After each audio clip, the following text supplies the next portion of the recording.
दोस्तों, क्या होगा अगर मैं आपसे कहूं कि आपकी जिंदगी को रोकने वाली सबसे बड़ी कमी मोटिवेशन की नहीं बल्कि एक गलत सोच की है?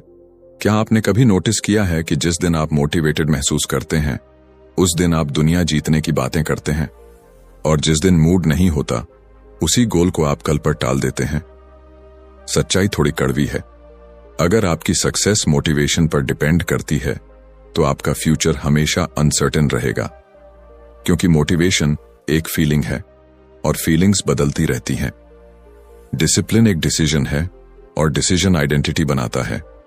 इस वीडियो में हम बात करेंगे कि कैसे बिना मोटिवेशन के भी रोज उठना है, काम करना है, फोकस बनाना है और अपने गोल्स की तरफ कंसिस्टेंट कदम बढ़ाना है। आप जानेंगे कि आपका ब्रेन कंफर्ट क्यों ढूंढता है, डोपामिन कैसे आपको डिस्ट्रैक्ट करता है, विल पावर क्यों फेल होती है और सिस्टम्स कैसे आपको अनस्टॉपेबल बना सकते हैं। अगर आप सच में अपनी लाइफ का कंट्रोल लेना चाहते हैं, अगर आप एक्सक्यूजेस से ऊपर उठकर रिजल्ट्स देखना चाहते हैं, तो यह वीडियो आपके लिए है, क्योंकि आज हम मोटिवेशन का इंतजार करना बंद करेंगे और डिसिप्लिन को अपनी पहचान बनाना शुरू करेंगे। Chapter 1, the discipline lie, why motivation is a trap. कभी ऐसा हुआ है कि रात को आपने पूरा प्लान बना लिया, सुबह 5 बजे उठना है, वर्कआउट करना है, फोन कम यूज करना है, फोकस के साथ काम करना है, और फिर सुबह अलार्म बजा, आपने उसे बंद किया और दिमाग ने धीरे से कहा, आज नहीं, कल से पक्का। उस एक पल में कोई बड़ी गलती नहीं हुई, बस एक छोटी सी फीलिंग आई और आपने उसे मान लिया। दिन खत्म हुआ और अंदर एक हल्की सी गिल्ट बैठ गई। आपने खुद से पूछा भी होगा, मुझ में कंसिस्टेंसी क्यों नहीं है, मैं मोटिवेटेड क्यों नहीं रह पाता? यहीं पर ज्यादातर लोग गलती करते हैं। हम सोचते हैं कि डिसिप्लिन की कमी है, लेकिन असल में हम मोटिवेशन पर भरोसा कर रहे होते हैं। मोटिवेशन अच्छा लगता है, जैसे संडे को मोटिवेशनल वीडियो देखकर लाइफ चेंज करने का जोश, लेकिन मंडे आते ही वही जोश गायब। क्यों? क्योंकि मोटिवेशन इमोशन है और इमोशन मौसम की तरह बदलता है। जॉब में भी ऐसा होता है, जब सैलरी क्रेडिट होती है एनर्जी हाई रहती है, जब बॉस क्रिटिसाइज कर दे तो वही काम बोझ लगने लगता है। बिजनेस में भी प्रॉफिट आए तो एक्साइटमेंट, लॉस हो तो डाउट। अगर एक्शन मूड पर डिपेंड करेगा तो प्रोग्रेस भी मूड पर डिपेंड करेगी। धीरे धीरे एक रियलाइजेशन आता है, शायद प्रॉब्लम लेजीनेस नहीं है, शायद प्रॉब्लम यह है कि हम फील करने का इंतजार करते हैं। हाईली डिसिप्लिन्ड लोग भी हर दिन मोटिवेटेड नहीं होते। फर्क बस इतना है कि वो फीलिंग को डिसीजन नहीं बनाने देते, वो सिस्टम बनाते हैं। जैसे एक दोस्त था जो जिम जाने के लिए मोटिवेटेड नहीं था, लेकिन उसने रूल बना लिया, चाहे कुछ भी हो 20 मिनट जिम में खड़ा रहूंगा। कई दिन उसने बस हल्का वर्कआउट किया, पर गया जरूर। कुछ हफ्तों बाद उसे मोटिवेशन की जरूरत ही नहीं पड़ी। यही कोर आइडिया है, डिसिप्लिन इमोशन से नहीं, आइडेंटिटी से आता है। जब आप खुद को ऐसा इंसान मान लेते हो जो अपने वादे निभाता है, तो एक्शन ऑटोमेटिक होने लगता है। शुरुआत में अनकंफर्टेबल लगेगा, लेकिन शायद यही डिस्कंफर्ट असली फ्रीडम की शुरुआत है। और सवाल यह है, अगर मोटिवेशन भरोसे लायक नहीं, तो क्या आप डिसीजन पर भरोसा करना सीख सकते हैं? Chapter 2, self control is a muscle. कभी नोटिस किया है कि जब आप डिसाइड करते हो कि आज से शुगर कम करनी है, तभी सामने चाय के साथ बिस्किट आ जाता है और आप सोचते हो बस आज आखिरी बार। या जब काम पर फोकस करना होता है, तभी फोन की नोटिफिकेशन लाइट ब्लिंक करने लगती है। अजीब नहीं लगता? जैसे दुनिया टेस्ट ले रही हो। पर सच कहूं, दुनिया नहीं, आपका दिमाग अपना काम कर रहा होता है, और यहीं कंफ्यूजन शुरू होता है। हम सोचते हैं कि हम कमजोर हैं, मेरे अंदर विल पावर नहीं है, लेकिन क्या सच में ऐसा है, या कहानी कुछ और है? एक लड़का था जो हर महीने सैलरी आते ही डिसाइड करता था कि इस बार सेविंग जरूर करेगा। पहले 2-3 दिन तो खर्च कंट्रोल में रहता, फिर वीकेंड आता, दोस्तों का प्लान बनता, ऑनलाइन सेल दिखती और अकाउंट फिर से ऑलमोस्ट जीरो। हर महीने वही साइकिल। उसे लगता था कि वो फाइनेंशियली इरिस्पॉन्सिबल है, लेकिन असल में वो एक सिंपल चीज नहीं समझ पा रहा था। सेल्फ कंट्रोल एक फिक्स्ड ट्रेट नहीं है, ये मसल की तरह है। अगर आप इसे यूज नहीं करते तो ये वीक रहता है, अगर आप इसे धीरे धीरे ट्रेन करते हो तो ये स्ट्रांग होने लगता है। हमारी गलती क्या है? हम एक ही दिन में 10 बदलाव करने की कोशिश करते हैं। सुबह 5 बजे उठना, जिम जाना, जंक फूड बंद, 3 घंटे डीप वर्क, और जब तीसरे दिन एनर्जी गिरती है, हम कंक्लूड कर लेते हैं कि डिसिप्लिन मेरे बस की बात नहीं। लेकिन क्या आपने कभी सोचा, जिम में भी कोई सीधे 100 किलो नहीं उठाता। पहले 5 किलो, फिर 10, फिर 20। दिमाग भी ऐसे ही ट्रेन होता है। रियल लाइफ में ये कैसे दिखता है? मान लो आप फोन कम यूज करना चाहते हो। इंस्टेड ऑफ 4 घंटे से सीधे 30 मिनट पर आना, पहले 15 मिनट का रूल रखो। जब अर्ज आए 15 मिनट वेट करूंगा, बस इतना। कई बार आप फिर भी स्क्रॉल करोगे, लेकिन कुछ बार नहीं करोगे, और वही कुछ बार आपके ब्रेन को नया सिग्नल देता है कि आप इंपल्स के गुलाम नहीं हो। धीरे धीरे ये गैप बढ़ता है। बुक का कोर आइडिया सिंपल है लेकिन powerful. Self control emotional decision नहीं, न्यूरोलॉजिकल ट्रेनिंग है। हर छोटी जीत, चाहे वो 10 मिनट एक्स्ट्रा फोकस हो या एक अननेसेसरी एक्सपेंस अवॉइड करना हो, आपके ब्रेन में डिसिप्लिन का सर्किट मजबूत करती है। इसलिए लोग फेल इसलिए नहीं होते कि वो इनकेपेबल हैं, वो फेल इसलिए होते हैं क्योंकि वो प्रोसेस को पेशेंस से नहीं अपनाते। तो अगली बार जब टेम्पटेशन आए, खुद से ये मत पूछो कि मेरे पास विल पावर है या नहीं। बस इतना पूछो, क्या मैं इस मसल को थोड़ा और ट्रेन कर सकता हूं? क्योंकि शायद इश्यू आपकी कमजोरी नहीं, आपकी कंसिस्टेंसी है, और कंसिस्टेंसी बिल्ड की जाती है, इंतजार नहीं किया जाता। Chapter 3, systems. Will power. कभी आपने सोचा है कि कुछ लोग रोज सुबह ऑलमोस्ट सेम टाइम पर उठते हैं, वर्कआउट करते हैं, काम पर फोकस रहते हैं, और उन्हें देखकर लगता है कि इनका विल पावर लेवल अलग ही है। फिर आप अपने दिन को देखते हो, सुबह उठते ही डिसाइड करना पड़ता है, आज जिम जाऊं या नहीं, पहले काम करूं या थोड़ा फोन स्क्रॉल कर लूं, हेल्थी खाऊं या बाहर से ऑर्डर कर दूं। दिन भर छोटे छोटे डिसीजंस, और शाम तक दिमाग थका हुआ। फिर आप कहते हो, मुझसे कंसिस्टेंसी नहीं हो पाती। लेकिन क्या सच में प्रॉब्लम डिसिप्लिन की है या डिसीजन फटीग की? मेरे एक जानने वाले थे, कॉर्पोरेट जॉब में थे। हर संडे रात वो पूरा प्लान बनाते थे, मंडे से स्ट्रिक्ट रूटीन। लेकिन मंडे आते आते ऑफिस का pressure, unexpected calls, random meetings, और रूटीन टूट जाता। उन्हें लगता था कि वो डिस्ट्रैक्टेड इंसान है। एक दिन उन्होंने बस एक छोटी सी चीज बदली। उन्होंने सुबह के पहले 90 मिनट्स को नॉन नेगोशिएबल डीप वर्क बना दिया। फोन साइलेंट, डोर बंद, कॉफी रेडी, टास्क पहले से डिफाइंड। अब उन्हें डिसाइड नहीं करना पड़ता था कि क्या करना है, बस बैठना था और शुरू करना था। कुछ हफ्तों बाद उन्होंने नोटिस किया, प्रोडक्टिविटी बढ़ गई, स्ट्रेस कम हो गया, मोटिवेशन पहले जैसा फ्लक्चुएट कर रहा था, पर सिस्टम स्टेबल था। हमारी सबसे बड़ी गलती क्या है? हम सोचते हैं कि स्ट्रांग लोग स्ट्रांग डिसीजंस लेते हैं, पर असल में स्ट्रांग लोग कम डिसीजंस लेते हैं। वो एनवायरनमेंट ऐसा डिजाइन करते हैं कि सही काम डिफॉल्ट बन जाए। जैसे अगर आप हेल्थी खाना चाहते हो लेकिन फ्रिज में जंक भरा है, तो हर बार सेल्फ कंट्रोल लगानी पड़ेगी। लेकिन अगर घर में जंक ही नहीं है तो टेम्पटेशन आधी खत्म। क्या आपने नोटिस किया है, जब चीज सामने नहीं होती तो अर्ज भी धीरे धीरे कम हो जाती है। बुक का कोर आइडिया यही है, विल पावर लिमिटेड है, सिस्टम्स स्केलेबल हैं। विल पावर मोमेंट्री पुश देती है, सिस्टम डेली डायरेक्शन देता है। इमेजिन करो आप बिजनेस शुरू करना चाहते हो। अगर हर दिन ये डिसाइड करना पड़े कि आज कंटेंट बनाऊं या नहीं, आज क्लाइंट कॉल करूं या नहीं, तो consistency टूटेगी।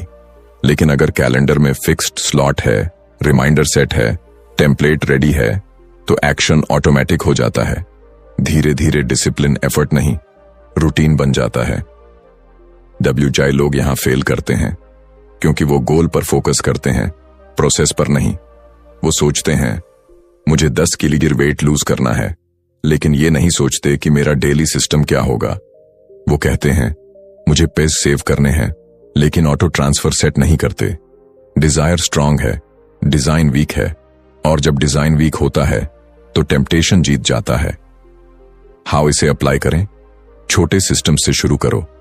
Fixed wake up time, same study spot, night before planning, phone दूसरे कमरे में, automatic savings transfer, weekly review time. ये ग्लैमरस नहीं है लेकिन पावरफुल है। जब सिस्टम क्लियर होता है तो डिसिप्लिन नेचुरल लगने लगता है। और शायद असली सवाल ये नहीं है कि मेरे अंदर कितनी विल पावर है, असली सवाल ये है मैंने अपनी लाइफ को कितना इंटेलिजेंटली डिजाइन किया है। क्योंकि जब डिजाइन सही होता है तो स्ट्रगल कम होता है, और जब स्ट्रगल कम होता है तो प्रोग्रेस क्वाइटली शुरू हो जाती है। अगले चैप्टर में शायद हम ये समझें कि लॉन्ग टर्म सोच कैसे इस सिस्टम को और मजबूत बनाती है, क्योंकि शॉर्ट टर्म कंफर्ट हमेशा सिस्टम को टेस्ट करेगा। Chapter 4, delayed gratification. कभी ऐसा हुआ है कि आप सैलरी मिलते ही सोचते हो इस बार इन्वेस्ट करूंगा, फ्यूचर सिक्योर बनाऊंगा, और फिर कुछ ही दिनों में EMI, शॉपिंग, बाहर खाना, छोटे छोटे खर्च, और महीने के आखिर में बैलेंस देखकर एक हल्की सी चिंता, या फिर डाइट शुरू की, 2 दिन क्लीन खाया, तीसरे दिन किसी ने पिज्जा ऑफर कर दिया और आपने सोचा चलो आज एंजॉय कर लेते हैं, कल से स्ट्रिक्ट। उस आज ने कितनी बार कल को हराया है, कभी गिना है? यही वो जगह है जहां ज्यादातर लोग साइलेंटली हार जाते हैं। हम लॉन्ग टर्म खुश रहना चाहते हैं, लेकिन शॉर्ट टर्म कंफर्ट छोड़ना नहीं चाहते। प्रॉब्लम कैरेक्टर की नहीं है, प्रॉब्लम वायरिंग की है। हमारा दिमाग तुरंत रिवॉर्ड पसंद करता है, स्वीट टेस्ट अभी मिलता है, नेटफ्लिक्स का एपिसोड अभी एंटरटेनमेंट देता है, शॉपिंग अभी एक्साइटमेंट देती है, फ्यूचर की स्टेबिलिटी वो थोड़ी एब्स्ट्रैक्ट लगती है, दूर की चीज। और जो दूर है उसे इग्नोर करना आसान है। एक दोस्त था, बिजनेस शुरू करना चाहता था। हर वीकेंड वो रिसर्च करता, आइडियाज लिखता, मोटिवेशनल टॉक सुनता, लेकिन जब एक्चुअल रिस्क लेने की बारी आती, स्टेबल जॉब छोड़ना नहीं, बस साइड हसल के लिए रोज एक्स्ट्रा 2 घंटे देना, वही जगह स्लिप हो जाती। क्योंकि ऑफिस के बाद आराम करना आसान था। आज थक गया हूं, वीकेंड पर कर लूंगा। वीकेंड आता, सोशल प्लान्स बन जाते, धीरे धीरे 1 साल निकल गया। आइडिया वहीं रहा, लाइफ वहीं रही। उसने मुझसे एक दिन पूछा, मैं एक्शन क्यों नहीं ले पा रहा? सवाल सिंपल था, जवाब अनकंफर्टेबल। वो फेलियर से नहीं, डिस्कंफर्ट से बच रहा था। बुक का कोर आइडिया यही है, डिलेड ग्रेटिफिकेशन कोई मॉरल लेक्चर नहीं, ये आइडेंटिटी शिफ्ट है। जब आप शॉर्ट टर्म प्लेजर को कॉन्शियसली डिले करते हो तो आप सिर्फ रिजल्ट नहीं बदल रहे, आप खुद को रीडिफाइन कर रहे हो। इमेजिन करो, अगर आप हर बार इंपल्स आने पर 10 मिनट रुक जाओ, बस 10 मिनट। कई बार क्रेविंग चली जाएगी, कई बार नहीं जाएगी, लेकिन आप अपने ब्रेन को यह सिग्नल दे रहे हो कि डिसीजन इंपल्स नहीं, इंटेंशन लेता है। वचाई लोग यहां गलती करते हैं क्योंकि उन्हें लगता है कि एक छोटा कॉम्प्रोमाइज कोई फर्क नहीं डालेगा, एक बार से क्या होगा। लेकिन डिसिप्लिन कंपाउंड इंटरेस्ट की तरह है। जैसे पेज कंपाउंड होते हैं, वैसे हैबिट्स भी। हर बार जब आप शॉर्ट टर्म कंफर्ट चुनते हो, आप फ्यूचर सेल्फ से थोड़ा सा ट्रस्ट निकाल लेते हो। हर बार जब आप डिले करते हो, आप ट्रस्ट जमा करते हो। हाउ इसे अप्लाई करें? बिग सैक्रिफाइस से नहीं, माइक्रो डिलेज से। क्रेविंग आए, पॉज। इंपल्स आए, ब्रीद। सैलरी आए, पहले सेविंग ऑटो ट्रांसफर, फिर स्पेंडिंग। जिम जाने का मन न हो, बस शूज पहन लो। एक्शन छोटा रखो, कंसिस्टेंसी बड़ी रखो। धीरे धीरे डिले नॉर्मल लगने लगता है। और शायद असली सवाल यह नहीं है कि मुझे क्या मिल रहा है अभी, असली सवाल यह है मैं किस तरह का इंसान बन रहा हूं। क्योंकि आज का छोटा कंफर्ट कभी कभी कल की बड़ी फ्रीडम चुरा लेता है, और फ्रीडम शायद सबसे बड़ा रिवॉर्ड है जो डिले करने वालों को मिलता है। Chapter 5, emotional control. कभी ऐसा हुआ है कि किसी की एक बात ने आपका पूरा दिन खराब कर दिया? ऑफिस में बॉस ने थोड़ा सा क्रिटिसाइज किया और अचानक जो काम आप कॉन्फिडेंटली कर रहे थे वही भारी लगने लगा। या घर पर किसी छोटी सी आर्ग्यूमेंट के बाद आपने डिसाइड किया कि आज कुछ प्रोडक्टिव नहीं होगा। अजीब है ना, काम वही है, गोल वही है, लेकिन इमोशन बदलते ही डायरेक्शन बदल जाती है। और फिर हम कहते हैं मेरा फोकस स्टेबल क्यों नहीं रहता? यही असली स्ट्रगल शुरू होता है। हम सोचते हैं कि डिसिप्लिन का मतलब है डेली एक्शन लेना, लेकिन क्वाइटली एक और चीज चल रही होती है, emotions. Boredom, frustration, doubt, comparison, fear, ये सब साइलेंटली डिसीजन लेने लगते हैं। इमेजिन करो आपने बिजनेस स्टार्ट किया है।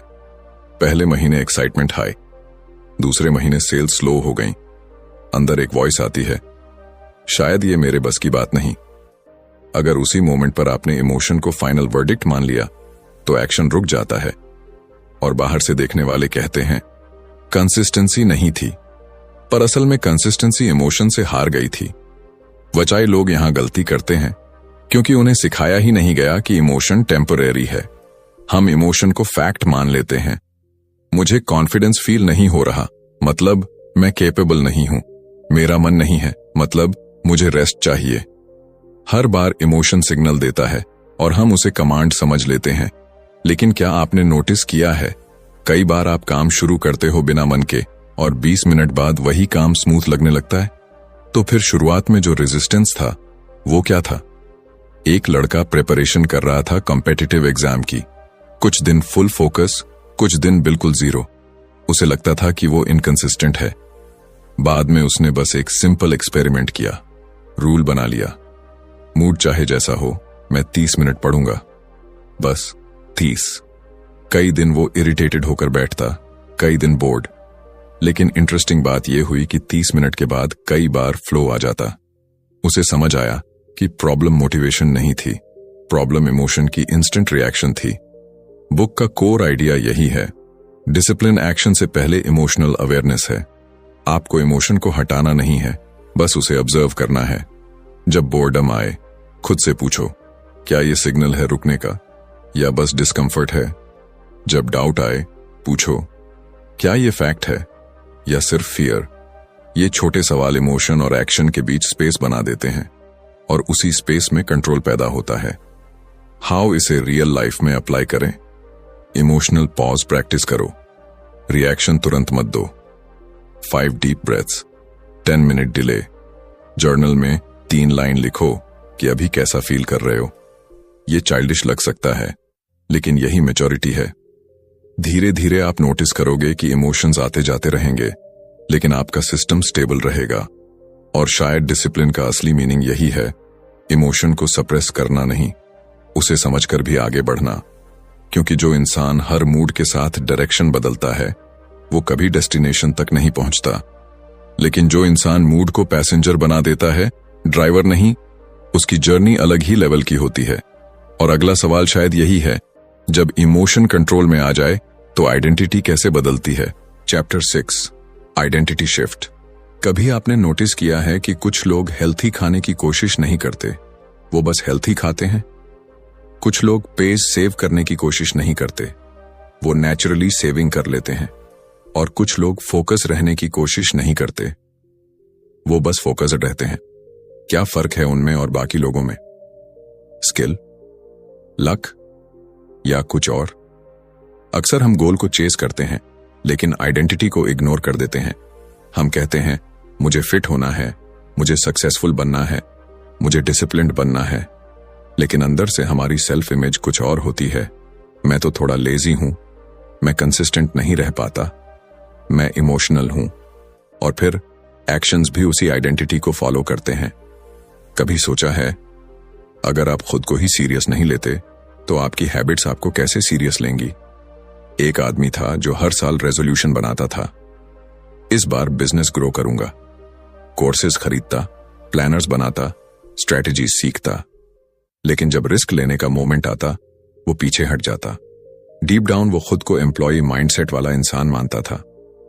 Stable salary, fixed routine, entrepreneur बनने की चाहत थी, पर आइडेंटिटी अभी भी सेफ प्लेयर की थी। एक दिन उसने रेजोल्यूशन नहीं, आइडेंटिटी पर काम शुरू किया।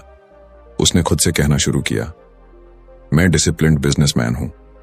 शुरुआत में फेक लगा, लेकिन उसने छोटे छोटे एक्शंस अलाइन किए। Daily outreach, weekly review, uncomfortable calls. धीरे धीरे एक्शन ने आइडेंटिटी को रीइंफोर्स किया और आइडेंटिटी ने एक्शन को। WJ लोग यहां गलती करते हैं क्योंकि वो बिहेवियर बदलना चाहते हैं, बिलीफ नहीं। वो सोचते हैं कि अगर मैं रोज 30 दिन वर्कआउट कर लूं तो डिसिप्लिन्ड बन जाऊंगा। लेकिन अगर बीच में ब्रेक आ जाए तो वो कंक्लूड कर लेते हैं कि देखा, मैं वैसे ही हूं। असल में आइडेंटिटी फ्रैजाइल रहती है, इसलिए हैबिट टिकती नहीं। बुक का कोर आइडिया सिंपल है, लास्टिंग डिसिप्लिन बिहेवियर से नहीं, आइडेंटिटी शिफ्ट से आती है। जब आप खुद को ऐसा इंसान मान लेते हो जो कमिटमेंट्स निभाता है, तो एक्सक्यूजेस वीक पड़ने लगते हैं। इमेजिन करो, अगर आप खुद को स्मोकर नहीं, नॉन स्मोकर मानो, तो सिगरेट ऑफर होने पर डिसीजन आसान हो जाता है। अगर आप खुद को सेवर मानो, स्पेंडर नहीं, तो शॉपिंग टेम्पटेशन थोड़ा हल्का हो जाता है। एक्शन चेंज नहीं, सेल्फ डेफिनेशन चेंज होती है। हाउ इसे अप्लाई करें? स्मॉल आइडेंटिटी प्रूफ्स कलेक्ट करो। हर दिन एक छोटा प्रॉमिस निभाओ। अलार्म बजे तो स्नूज नहीं, बस उठो। 20 मिनट फोकस करो। एक अननेसेसरी एक्सपेंस स्किप करो। हर छोटी विन को मेंटली नोट करो। ये मैं हूं। आइडेंटिटी लाउड अनाउंसमेंट से नहीं बनती, साइलेंट एविडेंस से बनती है। और इंटरेस्टिंग बात यह है, जब आइडेंटिटी शिफ्ट होने लगती है तो स्ट्रगल कम नहीं होता, लेकिन मीनिंग बदल जाता है। वर्कआउट अब पनिशमेंट नहीं लगता, ये प्रूफ लगता है। सेविंग सैक्रिफाइस नहीं लगता, इन्वेस्टमेंट लगता है। फोकस बोरिंग नहीं लगता, कैरेक्टर बिल्ड लगता है। शायद डिसिप्लिन का आखिरी लेवल यही है, जब आपको खुद को पुश नहीं करना पड़ता, क्योंकि आप वही इंसान बन चुके होते हो जो पुश करता है। और तब सवाल गोल का नहीं रहता, सवाल यह रहता है कि मैं आगे किस लेवल की आइडेंटिटी चूज करूं। क्योंकि शायद असली गेम अचीवमेंट का नहीं, एवोल्यूशन का है। कंक्लूजन, अगर आप अब पीछे मुड़कर देखें तो शायद आपको समझ आ रहा होगा कि प्रॉब्लम कभी मोटिवेशन की कमी नहीं थी। प्रॉब्लम यह थी कि हमने मोटिवेशन को ड्राइवर बना दिया था। जब फीलिंग अच्छी हुई, हम चले। जब फीलिंग गिरी, हम रुक गए। और सालों तक हमें लगा कि कंसिस्टेंसी हमारे बस की बात नहीं। लेकिन अब तस्वीर थोड़ी साफ है। डिसिप्लिन इमोशन से बड़ा है, विल पावर से स्मार्ट है, और हैबिट से डीपर है। हमने देखा कि मोटिवेशन अनरिलायबल है, सेल्फ कंट्रोल ट्रेन किया जा सकता है, सिस्टम्स डिसीजन को आसान बना देते हैं, डिलेड ग्रेटिफिकेशन फ्यूचर को सिक्योर करती है, इमोशंस परमानेंट नहीं होते, और सबसे आखिर में आइडेंटिटी सब कुछ बदल देती है। ये कॉन्सेप्ट्स थ्योरी नहीं है, ये रोज की छोटी सिचुएशंस में दिखते हैं। अलार्म के साथ, वॉलेट के साथ, फोन के साथ, मूड स्विंग्स के साथ। हर दिन आपके सामने छोटे छोटे मोमेंट्स आते हैं जहां आप डिसाइड करते हैं कि आप कौन बन रहे हो। शायद डिसिप्लिन का मतलब परफेक्ट होना नहीं है, शायद इसका मतलब है इम्परफेक्ट दिनों में भी मिनिमम स्टैंडर्ड मेंटेन करना, शो अप करना। 100% नहीं तो 40% सही, लेकिन जीरो नहीं, क्योंकि जीरो आइडेंटिटी को वीक करता है। एक्शन, चाहे छोटा हो, आइडेंटिटी को रीइंफोर्स करता है, और आइडेंटिटी फ्यूचर को शेप करती है। अब सवाल यह नहीं है कि मुझे मोटिवेशन कैसे मिलेगी। असली सवाल यह है, मैं किस तरह का इंसान बनना चुन रहा हूं। क्योंकि जब आप ये क्लियर कर लेते हो तो मोटिवेशन ऑप्शनल हो जाती है, डिसिप्लिन नॉर्मल हो जाता है, और प्रोग्रेस क्वाइट लेकिन अनस्टॉपेबल हो जाती है। और शायद आज के बाद जब अगली बार आपका मूड साथ न दे, आप रुकेंगे नहीं, आप बस धीरे से खुद से कहेंगे, मैं वो इंसान हूं जो फिर भी करता है।